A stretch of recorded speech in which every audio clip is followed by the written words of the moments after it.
अगर कुछ सावधानियां बरती जाएं तो आसमान से गिरने वाली इस बिजली से अपनी जान बचाई जा सकती है।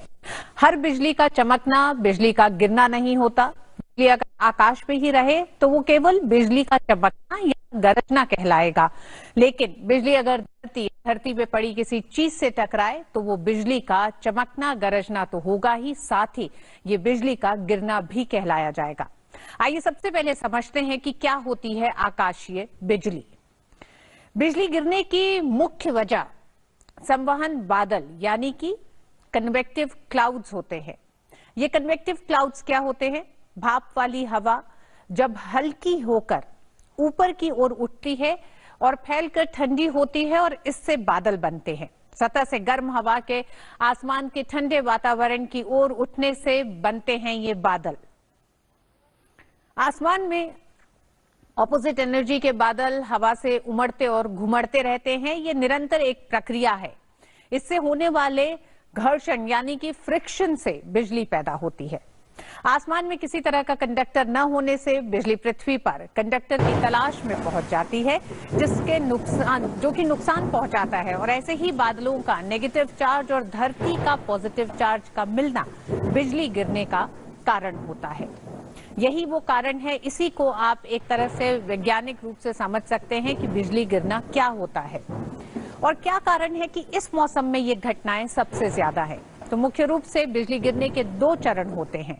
इन 2 चरणों में पहला चरण मॉनसून पूर्व अप्रैल से मई के बीच का होता है और दूसरा मॉनसून के दौरान होता है, जो कि जून से सितंबर तक होता है, लेकिन कभी कभी सितंबर और अक्टूबर तक ये बढ़ जाता है। मॉनसून में खरीफ की फसल की बुआई होती है। इस समय बिहार और पूर्वी उत्तर प्रदेश में धान की रोपाई काफी ज्यादा होती है और धान के खेत में जमा पानी बिजली को आकर्षित करता है। उसमें काम कर रहे किसान बिजली गिरने का शिकार होते हैं। ये साल दर साल के आंकड़े बताते हैं कि हर साल भारत में 2 से 3 हजार लोग बिजली गिरने से मरते हैं। मौसम विभाग और आपदा प्रबंधन ने इस मौसम में लोगों से खुले में काम न करने की अपील की है। लगातार तमाम चेतावनियां दी हैं और किस तरह से इस दिशा में काम किया जा रहा है उसे आप समझ सकते हैं कि Indian institute of tropical metrology Pune द्वारा एक ऐप विकसित किया गया है जिसका नाम दामिनी है। ये दामिनी मोबाइल ऐप 20 से 40 मिनट पहले बताता है कि किस इलाके में बिजली गिर सकती है, यानी कि इसका पूर्वानुमान 40 मिनट पहले होता है और पूरी एक व्यवस्था तैयार की गई है कि किस तरह से इलाके में किसानों को, उन लोगों को सूचित किया जाए और वो इस प्रकोप, इस आपदा से बच सके। उसी प्रकार बिहार सरकार ने इंद्रव्रज मोबाइल ऐप बनाया है। तो ये आपने देखा एक तरह से कि क्या क्या काम किया जा रहा है इस दिशा में। एक नजर डालते हैं कि पूरे देश में वो कौन से राज्य हैं जहां बिजली गिरने की एक बड़ी समस्या है। बिजली गिरने से पूर्वी, उत्तर पूर्व, मध्य भारत, कोस्टल दक्षिण भारत ज्यादा प्रकोप देखा जाता है इन इलाकों में। ये आप वो राज्य देख रहे हैं जहां बिजली का कहर रहता है हमेशा। बिजली गिरने से परेशान राज्यों में प्रमुख रूप से बिहार, झारखंड, ओडिशा, पश्चिम बंगाल, पूर्वोत्तर भारत के प्रदेश, महाराष्ट्र, मध्य प्रदेश, छत्तीसगढ़, यहां से आते हैं ये सारे इलाके। लेकिन आंध्र प्रदेश, तेलंगाना, कर्नाटक, गुजरात, राजस्थान, उत्तराखंड, हिमाचल, पंजाब, हरियाणा भी बिजली गिरने से प्रभावित होते हैं। तो ये तमाम वो राज्य हैं जो लगातार बिजली गिरने की घटनाएं जहां सबसे ज्यादा सामने आ रही हैं। आज इस कार्यक्रम में हम उन तमाम स्टेक होल्डर से भी बात करेंगे, साथ ही साथ जानेंगे कि किस तरह से आपदा प्रबंधन राज्यों के साथ एक समन्वय स्थापित कर रहा है। आईएमडी यानी कि मौसम विभाग जब इसकी पूर्व सूचना देता है तो किस तरह से राज्य सरकार उन इलाकों तक वो क्या माध्यम है जिससे लोगों के बीच पहुंचते हैं और आखिर क्या वजह है कि इस मौत के आंकड़े को कम करने में कितनी सफलता मिली है और अगर उसमें कुछ कठिनाई है तो वो क्या अड़चने हैं जिसे दूर करने में समय लग रहा है। इन तमाम विषयों पे बात करेंगे अपने विशेष मेहमानों से, लेकिन उससे पहले आइए एक नजर डालते हैं कि अगर आप घर के अंदर हैं और अगर बिजली गिरती है तो कैसे बचें और क्या करना चाहिए आपको ऐसी स्थिति में। बिजली तूफान जीवन एवं संपत्ति के लिए जोखिम भरे हो सकते हैं। मौसम की जानकारी लेते रहें और तूफान के दौरान अंदर रहें। लेकिन सिर्फ अंदर जाना काफी नहीं है। आपको सुरक्षित रहने के लिए सावधानी बरतनी होगी। खिड़की दरवाजों से दूर रहें, उन्हें बंद रखें तथा बालकनी, बरामदे और छत पर ना जाएं। पाइपलाइन तथा नल बिजली आकर्षित कर सकते हैं। मौसम खराब होने पर इन्हें ना छुएं। नहाएं नहीं तथा हाथ, कपड़े, बर्तन इत्यादि ना धोएं। तार वाले फोन का उपयोग न करें। दीवार आउटलेट से नहीं जुड़े कॉर्डलेस और मोबाइल फोन का उपयोग कर सकते हैं। बैटरी बचाने के लिए SMS का प्रयोग करें। बिजली तूफान से पहले सभी विद्युत उपकरणों के प्लग निकाल दें और AC बंद कर दें। लगे हुए विद्युत उपकरण या तारों के संपर्क से बचें। आपातकालीन स्थिति में तुरंत प्राथमिक उपचार दें और एम्बुलेंस बुलाएं या अस्पताल ले जाएं। तैयारी में ही समझदारी। NDMA एवं IIPHG द्वारा जनहित में जारी।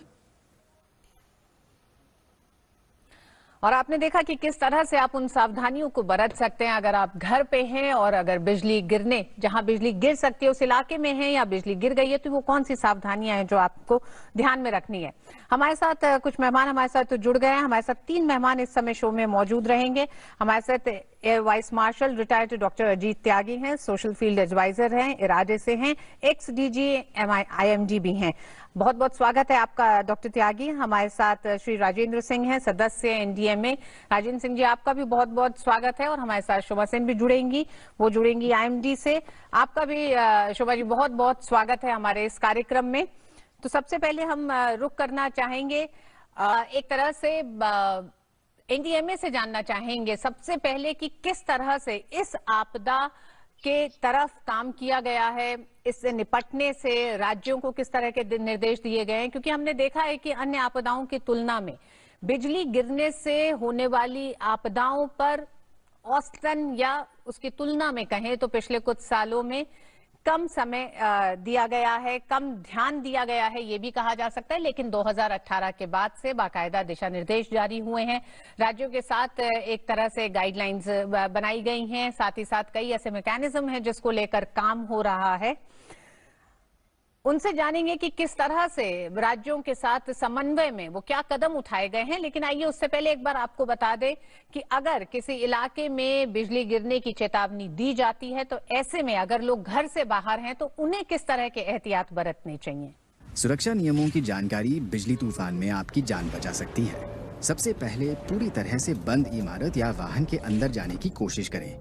ट्रैक्टर, रिक्शा, मोटरसाइकिल जैसे खुले वाहनों का उपयोग न करें। लोहे की छप्पर, खुली पार्किंग, बन रही इमारतें और ढके हुए बरामदे सुरक्षित शरण स्थान नहीं है। पेड़ के नीचे शरण न लें। यदि आप जंगल में हैं, तो सबसे छोटे पेड़ों के नीचे आश्रय खोजें। अगर आश्रय तक न पहुंच पाए, तो आसपास की सबसे ऊंची वस्तु न बने। घुटनों के बीच सर रखकर दोनों एड़ियां छुएं, ऐसे उकड़ू कर बैठें। जमीन पर न लेटें। पानी और नाव से बाहर निकलें। पानी के खड्डों में खड़े न रहें। रबर के जूते पहने हों फिर भी। जानवरों को बाहर बंधा ना छोड़ें। आपातकालीन स्थिति में प्राथमिक उपचार दें और एम्बुलेंस बुलाएं या अस्पताल ले जाएं। तैयारी में ही समझदारी। NDMA एवं IIPHG द्वारा जनहित में जारी। तो डॉक्टर त्यागी हमारे साथ जुड़ गए हैं। डॉक्टर त्यागी, सबसे पहले तो हम जानना चाहेंगे कि पिछले कुछ दिनों में यूपी और बिहार से कई ऐसे मामले सामने आए हैं जिसमें बिजली गिरने से मौतें हुई हैं। ये एक बड़ी समस्या के रूप में दिखाई दे रहा है। ये सीजन भी खरीफ की फसल की बुआई का है।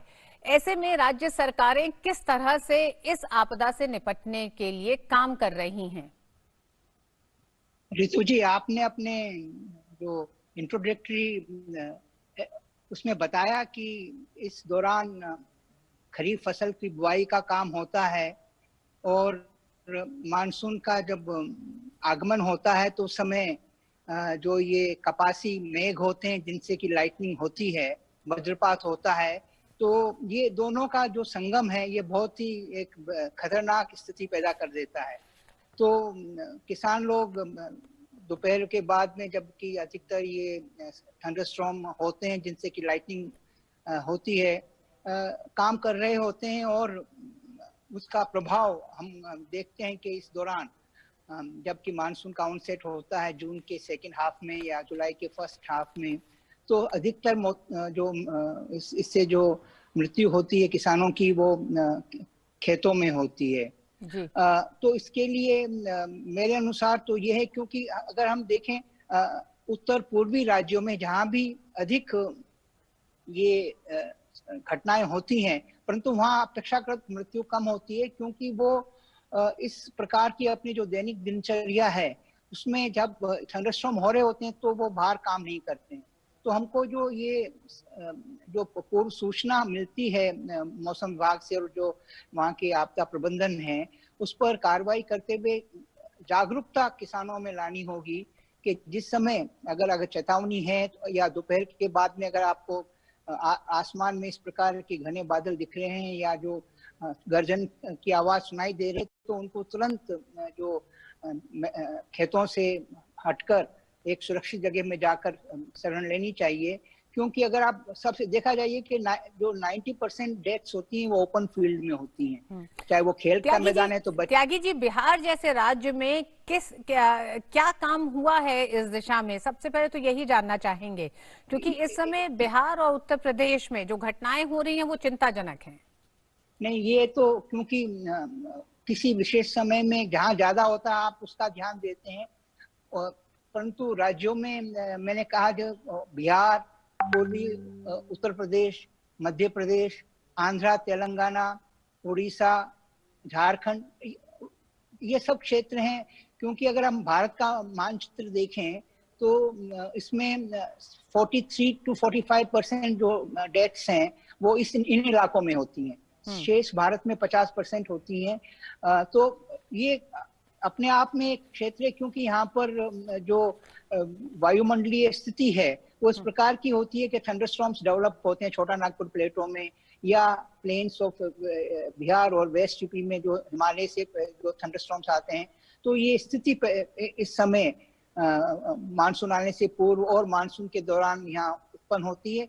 और चूंकि किसान लोग यहाँ और बाहर काम कर रहे होते हैं तो स्वाभाविक है कि यहाँ तो इसमें तो जागरूकता, क्योंकि अब हमारे पास जो कि कुछ वर्ष पूर्व तक ये साधन नहीं थे कि हम इसको ठीक तरह से मॉनिटर कर सकें। अब हमारे पास सेंसर्स हैं, लाइटनिंग सेंसर्स हैं, वार्निंग सिस्टम्स हैं, आपदा प्रबंधन के लोग उसको आगे तक जानकारी पहुंचा रहे हैं। हो सकता है कि ये जानकारी किसानों तक नहीं पहुंच पा रही है, तो मेरे अनुसार तो सबसे पहले इसमें हमको अवेयरनेस प्रोग्राम, जो जागरूकता लानी पड़ेगी स्कूल के बच्चों से लेकर जो किसान लोग हैं विलेज। दूसरा, ट्रांसमिशन किस प्रकार हो गांव तक। ठीक है, हमने वार्निंग दे दी, वेबसाइट पर अवेलेबल है, रेडियो में हो गई है तो लोग सुन सकते हैं, पर टारगेटेड वार्निंग जो कि हम मोबाइल से दे सकें अगर क्योंकि आजकल मोबाइल सबके पास हैं, अगर वो टारगेटेड वार्निंग उस क्षेत्र में, जैसे सपोज इन 4-5 गांव के अंदर लाइटनिंग की संभावना है तो उस क्षेत्र में टेलीकॉम कंपनी से, टावर से जो भी लोग जुड़े हुए हैं मोबाइल से, उन पर वार्निंग पहुंचे और उनको मालूम है कि निकट क्षेत्र कौन से हैं जहां जाकर वो सुरक्षित रूप से, जैसे साइक्लोन शेल्टर्स होते हैं उस तरीके के थंडरस्टॉर्म शेल्टर्स भी अगर बन सकें, ताकि लोग 1-2 किलोमीटर के अंदर अगर कोई ऐसा क्षेत्र है तो तुरंत वहां जाकर बचाव कर सके। जी त्यागी जी, ये तो चिन्हित हो जाता है कि किन इलाकों में बिजली गिर सकती है, क्योंकि जो दामिनी ऐप है और इंद्रवज्र जो ऐप है बिहार का, ये आपको 40 मिनट पहले से ये बता देता है कि किन किन इलाकों के में ये बिजली गिर सकती है, उसकी चेतावनी देता है। तो क्या हम कितना काम कर चुके हैं जब लाइटनिंग शेल्टर्स की बनाने की बात होती है, उस वार्निंग सिस्टम को कितना हम मजबूत कर चुके हैं कि वो गाँव के उन किसानों तक वो पहुंच सके, इस पर और बात करेंगे। लेकिन उससे पहले एक नजर डालते हैं कि बिजली गिरने को लेकर क्या मिथ्या है और उसके तथ्य क्या है, क्या सच्चाई है। बिजली गिरने से जुड़े तथ्यों की जानकारी आपकी जान बचा सकती है। मिथ्या, बिजली केवल सबसे ऊंची वस्तु पर प्रहार करती है। तथ्य, बिजली कहीं भी गिर सकती है, पेड़ों की जगह जमीन पर, खंभों की जगह पास पड़ी कारों पर या इमारत की जगह पार्किंग स्थल पर। मिथ्या, बिजली तूफान के दौरान पेड़ के नीचे आश्रय लेना सुरक्षित है। तथ्य, अगर बिजली पेड़ पर गिरे तो आपको करंट लग सकता है या पेड़ के गिरने से चोट लग सकती है। मिथ्या, रबर के टायर आपको बिजली से सुरक्षित रखते हैं। तथ्य, हर तरफ से बंद वाहन की धातु से बनी सतहें और छत आपको सुरक्षित रखती हैं, रबर टायर नहीं। ट्रैक्टर, मोटरसाइकिल, रिक्शा जैसे खुले वाहन सुरक्षित नहीं है। मिथ्या, बिजली से पीड़ित व्यक्ति को छूने से करंट लग सकता है। तथ्य, मानव शरीर बिजली संग्रह नहीं करता। प्राथमिक उपचार देने के लिए बिजली पीड़ित को छूना पूरी तरह से सुरक्षित है। तैयारी में ही समझदारी। NDMA एवं IIPHG द्वारा जनहित में जारी। और हमारे साथ जुड़ गई हैं आईएमडी से शोमा शिनरॉय।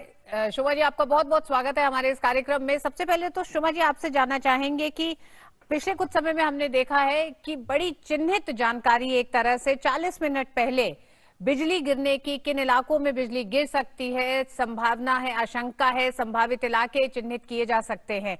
कितना फायदा इसका पिछले कुछ सालों में आप देख रही हैं कि जब ये पता चलता है उसके बाद से राज्य सरकारें उस पर काम करते हुए कितनी जानों को बचा पाती हैं? कि हमारे पास फिगर्स तो नहीं है, मगर ये जो सर्विस हमने अभी थंडरस्टॉर्म्स का नाउकास्टिंग काफी दिन से शुरू कर चुके हैं, उसको हम एक्सपैंड कर चुके हैं सारा देश में। और 2015-16 से हम थंडरस्टॉर्म का फोरकास्ट तो जरूर दे रहे हैं, मगर 2019 से लाइटनिंग को के लिए हम डिस्ट्रिक्ट लेवल में 3 घंटा पहले वार्निंग दे रहे हैं, और स्टेशन के भी हम 3 घंटा पहले वार्निंग दें। उसी के साथ एक और सरकार की तरफ से ऐप खुले हैं, दामिनी ऐप, जिसके माध्यम से आपको 30 से 40 मिनट पहले एकदम एग्जैक्टली लाइटनिंग थंडरस्टॉर्म हो रही है उसी का इंफॉर्मेशन मिलता है। ये दोनों इंफॉर्मेशन के चलते मुझे हमारे रीच जो थंडरस्टॉर्म फोरकास्टिंग का काफी बढ़ चुका है, और काफी स्टेट्स इसका बहुत प्रेज किए हैं। जी शोभा जी, आप हमारे साथ बनी रहिएगा। हमारे साथ डॉक्टर अजीत भी हैं और हमारे साथ राजेंद्र सिंह जी भी हैं। हमारे साथ दोनों लोग जुड़ चुके हैं, एनडीएमए के सदस्य हैं राजेंद्र सिंह जी, वो हमारे साथ जुड़ गए हैं। राजेंद्र जी, सबसे पहले आपसे जानना चाहेंगे कि किस तरह से एनडीएमए ने इस पूरी आपदा से निपटने के लिए एक तरह से पूरे मैकेनिज्म को किस तरह से तैयार किया है, क्या क्या चीजें हैं जो राज्य की जिम्मेदारी हैं जिन्हें राज्य को पूरा करना होता है, क्योंकि आईएमडी की अपनी भूमिका है, आपकी अपनी भूमिका है, लेकिन जो दिशा निर्देश हैं वो उन पे पालन करने की जिम्मेदारी राज्य सरकारों की है। बिल्कुल ऋतु जी, ठीक कहा आपने। इन सब के बीच में सामंजस्य बिठाना ही एनडीएमए का मेन काम है।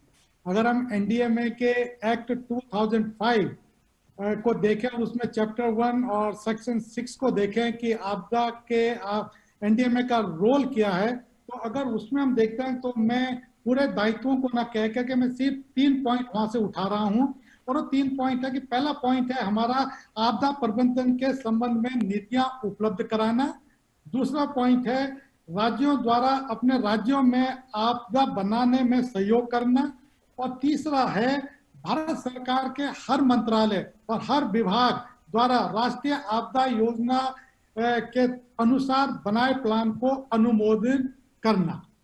और इसके साथ साथ ही राज्यों की क्षमता बढ़ाने के लिए समय समय पर उनका आकलन करना एवं मार्गदर्शन करना, यह हमारी मेन जिम्मेवारियां आपदा के संबंध में है। और इसके अंतर्गत अगर हम देखते हैं तो एनडीएमए ने गत वर्षों में लगभग 30 गाइडलाइन हमने हर आपदा के ऊपर इशू की है। और जो गाइडलाइन हम बनाते हैं ऋतु जी, ये काफी अध्ययन के बाद और अनुसंधान के बाद, राज्यों से सामंजस्य बिठाने के बाद इसको काफी मेहनत से बनाया जाता है। और जब बन जाती है तो हम राज्यों के साथ इसको शेयर करते हैं। और इन गाइडलाइन का जो मतलब होता है वो यही होता है कि इन गाइडलाइनों को देख करके हर राज्य अपना एक्शन प्लान, जिस राज्य में जिस तरह की आपदाएं हैं, अपना एक्शन प्लान तैयार करें और उसके अनुसार उसके ऊपर काम करें। जैसे अभी त्यागी जी ने और सब लोगों ने बताया कि क्या क्या इसमें राज्यों ने क्या क्या किया है। और मैं बताना चाहता हूं आपको यहाँ पर भी कि करीब करीब जो जैसे नेशनल डिजास्टर मैनेजमेंट प्लान है, हम लोगों ने जब ये प्लान 2016 में बनाया और 2019 में हमने इसको रिव्यू किया है, तो हम भारत देश पूरे दुनिया के उन चुनिंदा मुल्कों में हैं जिन्होंने अपना डिजास्टर मैनेजमेंट प्लान बनाया है। आई थिंक जो बेस्ट 5 जो देश हैं उसमें हम जो है नंबर 1 पे हैं। और इन्हीं प्लान को देख करके करीब 6 राज्यों ने अपना डिजास्टर प्लान जो है हम लोगों के पास भेज दिया है और बना चुके हैं। बाकी जो राज्य हैं वो भी जो है इस पे उनकी प्रक्रिया शुरू हो गई है और बहुत जल्दी जो है वो भी अपना जो है डिजास्टर प्लान जो है बना करके और उसमें जो है हम लोगों के पास उसको भेजेंगे। इसके अतिरिक्त अगर हम देखें तो समय समय पर हम लोग जो हैं इन सबके साथ रिव्यू मीटिंग करते हैं, एडवाइजरी जो है इशू करते हैं, और मार्च से लेकर के जो सितंबर तक का टाइम, जैसे आपने भी बताया है, ये टाइम पूरे भारतवर्ष में काफी मुसीबतों का समय होता है, क्योंकि एक तरफ मानसून है, हीट वेव है, और इसी दौरान जो है करीब करीब सारी आपदाएं जो हैं ये 6-7 महीने जो है हम सब लोगों के लिए बड़े टफ होते हैं। इसीलिए समय समय पर हम अपने स्टेक होल्डर के साथ, स्टेट्स के साथ उनको एडवाइजरी इशू करते हैं। जैसे अभी लाइटनिंग के बारे में बात हो रही है, तो उसमें मार्च में और मई में हमने हर स्टेट को, जो 11 स्टेट जो प्रभावित राज्य हैं, उनको एडवाइजरी इशू की है उसमें। और उसके बाद 2 बार हम लोगों ने जो है उनके साथ 14 राज्यों के साथ वीडियो कॉन्फ्रेंसिंग भी की है कि आपकी तैयारियां किस किस तरह से हैं और क्या क्या आपके एक्शन प्लान हैं। और इसके साथ जो हम लोग जो बहुत सारी, जैसे कि हमने गाइडलाइन हमने भेज दी है उनको, और हमने पॉकेट बुक भी बनाई है, और इस पॉकेट बुक को करीब करीब हमने हर राज्य के साथ काफी मात्रा में, ये पॉकेट बुक में दिखा रहा हूं आप लोगों को, ये पॉकेट बुक हमने बनाई है और राज्यों के साथ इसको शेयर किया है, ताकि हर कम्युनिटी तक ये, हर गांव में ये पॉकेट बुक हर एक के पास पहुंच जाए। इसके साथ ही छोटी छोटी टीवी फिल्म, कॉमर्शियल फिल्म हमने ऐड के रूप में बनाई है, और उनको भी जो है लोकल लैंग्वेज में हम लोगों ने राज्यों से रिक्वेस्ट की है कि वो इसको लोकल लैंग्वेज में बना करके अपने दूरदर्शन और अपने टीवी चैनल्स पे जो है ऐड के रूप में इसको दिखाएं। और इसके साथ ही जो पब्लिक जो ऐड हम लोग देते हैं न्यूज़पेपर में, राष्ट्रीय न्यूज़पेपर में देते हैं, तथा लोकल न्यूज़पेपर है, उसकी सॉफ्ट कॉपी हम लोग जो है राज्यों के पास भेजते हैं, और राज्य अपने अपने राज्य में उसको अपनी रीजनल लैंग्वेज में ट्रांसलेट करके लोकल न्यूज़पेपर में उसको जो है पब्लिश करता है, ताकि लोगों में एक जागरूकता बनी रहे कि यस, हम लोगों के पास इस समय हम लोगों को सतर्क रहना है। जी राजेंद्र जी, आप बने रहिएगा हमारे साथ। हम एक बार रुक करेंगे डॉक्टर त्यागी जी का, और डॉक्टर त्यागी जी से जानना चाहेंगे कि डॉक्टर त्यागी, जिस तरह से राजेंद्र सिंह जी बता रहे हैं कि तमाम बैठकों में और लगातार जो समन्वय है उसमें ये तय किया जाता है कि क्या क्या किया जाना है इन 11 राज्यों में जहां ये संकट है, क्योंकि IITM की एक स्टडी बताती है, और ये 2004 से 2009 के आंकड़ों का हवाला देते हुए कहती है कि बिजली गिरने से जो मौतें हुई हैं उसमें 86% मौतें खेत में काम करने वाले किसानों की रही हैं। ऐसे में स्ट्रक्चरल और नॉन स्ट्रक्चरल प्रिवेंशन, यानी कि संरचनात्मक और गैर संरचनात्मक रोकथाम की दिशा में क्या कुछ किया गया है अभी तक? आपने बहुत अगर ही राज्यवार से भी अगर हम बात करना चाहें, अगर हम बिहार के बारे में आपसे जानना चाहें। नहीं, मैं मोटे रूप से आपको बताना चाहूंगा कि सबसे अधिक लाइटनिंग की जो फ्रीक्वेंसी जो होते हैं वो उड़ीसा के अंदर हैं। पिछले वर्ष 9 लाख स्ट्राइक्स थी, जिसमें कि 3 लाख क्लाउड से ग्राउंड की लाइटनिंग स्ट्राइक्स थी। उसके बनिस्पत यूपी और बिहार में बहुत कम लाइटनिंग स्ट्राइक्स होती हैं। परंतु अगर हम देखें कि जो इससे हादसे से जो लोगों की मौतें होती हैं वो सबसे अधिक बिहार और उत्तर प्रदेश में होती हैं। तो इसमें जो संस्थागत जो ढांचा है, उड़ीसा का जो डिजास्टर मैनेजमेंट आपदा प्रबंधन है, उसका निसंदेह एक बहुत बड़ी भूमिका है, क्योंकि उन्हें साइक्लोन के समय से ही इस प्रकार की जो जन चेतना ब्लॉक लेवल तक, विलेज लेवल तक इन्होंने जो की है, उससे लोगों में इस बारे में जानकारी हुई है। उन्होंने एजुकेशन इंस्टीट्यूशन से, प्राइवेट सेक्टर से भी मिलकर इस मामले में काम कर रहे हैं, लाइटनिंग वार्निंग्स का। और 14 जो ब्लॉक्स हैं वहां पर, जो कि सबसे अधिक प्रभावित होते हैं लाइटनिंग पर, वहां पे उन्होंने ऑडियो विजुअल सिस्टम्स वार्निंग का दिया है, जो कि सेंट्रली एक्टिवेट हो जाता है, जैसे दामनी से होता है। तो क्योंकि फील्ड्स में लोग होते हैं तो उनको, तो मैं ये कह रहा हूँ कि इसी गाइडलाइंस हम बनाते हैं, बहुत अच्छी बात है, वो पहला कदम है, उसके बिना तो कुछ काम हो नहीं सकता है। उसके बाद में प्रदेशों में अपना, हर प्रदेश की अपनी व्यवस्था है, तरीका है करने का, कार्य करने की उनकी प्राथमिकता है। तो उनके अनुसार उनको कार्य करते हैं। आप सबको मालूम है, खाली लाइटनिंग के कारण बिहार में या उत्तर प्रदेश में अधिक मौत नहीं होती। फ्लड्स आते हैं तो भी ज्यादा होता है, सूखा होता है तो भी होता है, हीट वेव होती है तो भी होता है। तो ये एक संस्थागत मेरे ख्याल से इनकी जो है उसमें कुछ है। तो जो राज्य, आपका कहना है कि राज्यों की एक उदासीनता भी रही है इन तमाम बिल्कुल विषयों बिल्कुल पर बिल्कुल उस प्रोएक्टिव बिल्कुल तरीके बिल्कुल, से काम करने की, जो कि क्योंकि वो कमी दिखाई देती है। मैं बताता हूँ, ये तो कैलेंडर जैसे आती हैं। जी। पिछले साल का भी अगर आप देखेंगे तो 26 जून को 100 के करीब लोग बिहार में मारे गए थे। इस साल भी 25-26 जून को दोबारा 200 के 120 करीब। तो लोगों को मालूम है कि मानसून आने वाला है। अब ये समय है एक हफ्ते का जिसमें कि अधिक से अधिक संभावना है इससे हादसा होने की। तो हमको निसंदेह ग्राउंड पर अधिक जागरूकता, और मैं ये कह रहा हूँ जैसे आपने बताया, ये एक ग्रामीण इसी समस्या है। रूरल 94% जो डेथ्स हैं वो रूरल एरियाज में होती है, अर्बन में जस्ट 4 से 5% है। बिल्कुल। तो हमको मालूम है कि किस क्षेत्र में होने वाला है, कब होने वाला, समय भी हमको मालूम होता है कि अधिकतर थंडरस्टॉर्म यहाँ पर इस समय बिल्कुल राजेंद्र जी, यही शायद एक बहुत बड़ी विडंबना है कि बहुत सारी चीजें मालूम होने के बाद भी आखिर क्या वजह है कि हम उस पर बहुत ज्यादा काबू नहीं पा रहे हैं। हम एक बार शोमा जी का रुख करेंगे। शोमा जी, 40 मिनट पहले अगर ये चेतावनी मिल जाती है और ये जानकारी मिल जाती है तो ये वक्त क्या काफी होता है किसी दुर्घटना को रोकने के लिए? देखिए, दो चीज है। एक तो है कि हम सिर्फ एक ही वार्निंग नहीं देते हैं, हम 5 दिन पहले से वार्निंग देना शुरू करते हैं। 5 दिन पहले का हमारा जो वार्निंग होती है, थंडरस्टॉर्म जहां होने वाली है, लाइटनिंग जहां होने वाली है, वो थोड़ा बड़ा कर देते हैं। एक सब डिविजन, मतलब एक स्टेट का एक पार्ट, बड़ा हिस्से का हम वार्निंग देते हैं। जब एक दिन रह जाता है, 1 या 2 दिन रह जाता है, तब हम और के लिए हम वार्निंग देते हैं। क्योंकि थंडरस्टॉर्म एक ऐसा फिनोमेनन है कि बहुत देर पहले, बहुत दिन पहले से उसका चेतावनी नहीं दिया जा सकता है, एग्जैक्ट लोकेशन नहीं दिया सकता है। तो हम 1 या 2 दिन पहले से हम काफी लोकलाइज्ड वे में डिस्ट्रिक्ट लेवल में हम बता देते हैं कि कौन से डिस्ट्रिक्ट्स किस दिन इफेक्ट होने वाला है। उसके बाद हम 3 घंटे में आते हैं, तो उस समय नाउकास्टिंग शुरू होती है। तो उसमें एकदम लोकेशन स्पेसिफिक डिस्ट्रिक्ट में कौन से डिस्ट्रिक्ट में होने वाला है वो इंफॉर्मेशन देता है। और जो 40 मिनट वाला बात है वो मोस्टली एक्सट्रापोलेशन के बेसिस पर, अभी इस डिस्ट्रिक्ट में, इस जगह में, इस ब्लॉक में, इस विलेज में हो रहा है, तो अगले 40 मिनट तक इधर होगा, ये इंफॉर्मेशन मिलता है उससे।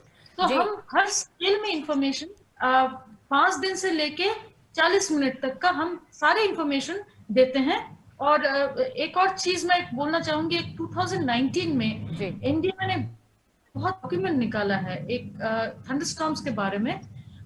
उसमें बहुत सबका दायित्व और कौन से मिनिस्ट्री का क्या दायित्व है और किस तरह से इसको पूरा कोऑर्डिनेट करके आगे निकालना है, बहुत अच्छा डॉक्यूमेंट है जिसको मैं जिक्र करना चाहूंगी। जी शोमा जी आप बनी रहिएगा, हम राजेंद्र जी का रुख करेंगे। राजेंद्र जी, ये उपलब्धि के तौर पे भी देखा जाए विज्ञान और टेक्नोलॉजी का कि 5 दिन से लेकर 40 मिनट तक का, मतलब इतना ये वक्त होता है जब ये चेतावनी, ये जानकारी होती है हमारे पास, फिर वो कहाँ वो कड़ी कमजोर होती है कि हम उस पर उस तरह से काम नहीं कर पा रहे हैं कि लोगों की जानों को बचा सके, खासकर किसानों की। देखिए रितु जी, सोमा जी ने जो बताया है, इन्होंने 8 दिन और 7 दिन की बात बताई है। मैं आईएमडी को बधाई देता हूँ, वो 15 दिन से अपना जो है वेदर फोरकास्ट अपना बताते हैं। 15 दिन बताते हैं, 8 दिन बताते हैं, फिर 5 दिन, 4 दिन, 1 दिन, और उसके करते करते हम उसको जो है डिस्ट्रिक्ट तक जो है लेके आते हैं। और उसके बाद 40 मिनट का जो अब टाइम है, 3 घंटे का जो टाइम है और 40 मिनट का जो नाउ कास्टिंग उन्होंने किया है, वो पर्टिकुलर बता देते हैं कि इस ब्लॉक में होगा। एक डिस्ट्रिक्ट में जब ये पता लग जाता है कि यहाँ पर थंडरस्टॉर्म होने वाला है, लाइटनिंग होने वाली है, अब जिम्मेदारियां जो हैं डिस्ट्रिक्ट एडमिनिस्ट्रेशन पे और कम्युनिटी पे होती है कि वो इसको कितना सीरियसली ले रहे हैं। देख, हम लोगों ने, आपने अभी इस प्रोग्राम को शुरू होने से पहले और इस प्रोग्राम के बीच में जो 3 ऐड दिखाए हैं, वो सब तीनों ऐड एनडीएमए के बनाए हुए हैं। ये ऐड वहां भी दिखाए जा रहे हैं, उन राज्यों में दिखाए जा रहे हैं, लेकिन डिपेंड करता है कि कितना सीरियसली हम लोग इसको लेते हैं और कितना हम इसको अडॉप्ट कर रहे हैं। वो जो एक कल्चर है, एक संस्कृति है हमारे पास कि बनाने की, जैसे डॉक्टर त्यागी जी ने कहा है कि 26 और 25 जून को लास्ट ईयर भी इसी दौरान बिहार में ये घटना घटी थी जी। क्या हम समझ नहीं पाएंगे कि यार उस समय ये घटना घटी थी, अब इस साल इस समय हमारी तैयारी उससे बेहतर है या उतनी ही है, और हम उसमें सुधार क्या कर सकते हैं। उनके बगल में देखिए झारखंड एक अच्छा स्टेट है, तो देखिए आपदा आती है बिहार में तो कहीं भी आ सकती है। इसमें बिल्कुल, झारखंड ने अपने तमाम ऐसे चिन्हित करके इलाकों में लाइटनिंग अरेस्टर्स लगाए हैं। अब स्कूल और कॉलेजेस में लगाने का उनका कार्यक्रम इस समय जारी है। तो तमाम उन राज्यों को, खासकर उन 12 राज्यों को जहां पर जो सबसे ज्यादा प्रभावित हैं बिजली गिरने से और जहां पर सबसे ज्यादा मौतें हो रही हैं, इन राज्यों को एक बार फिर ये सोचना चाहिए कि विज्ञान, तकनीक, डिजिटल होता भारत, ये ताकत है इस तरह की आपदाओं को रोकने के लिए। क्यों नहीं इसका उस तरीके से इस्तेमाल हो पा रहा है कि जमीन पे वो असर दिखाई दे कि हम बिजली गिरने से होने वाली मौतों की संख्या को और कम कर सकें। पिछले कुछ सालों में जरूर कुछ परिवर्तन दिखाई दिया है, लेकिन इस दिशा में अभी बहुत कुछ किया जाना बाकी है। बहुत बहुत शुक्रिया तीनों ही मेहमानों का, राजेंद्र साहब आपका भी, डॉक्टर त्यागी आपका और शोमा सेन आपका भी हमारे साथ जुड़ने के लिए इस कार्यक्रम में। तो इस कार्यक्रम में बस इतना ही। डीडी न्यूज पे खबरें जारी रहेंगी। नमस्कार।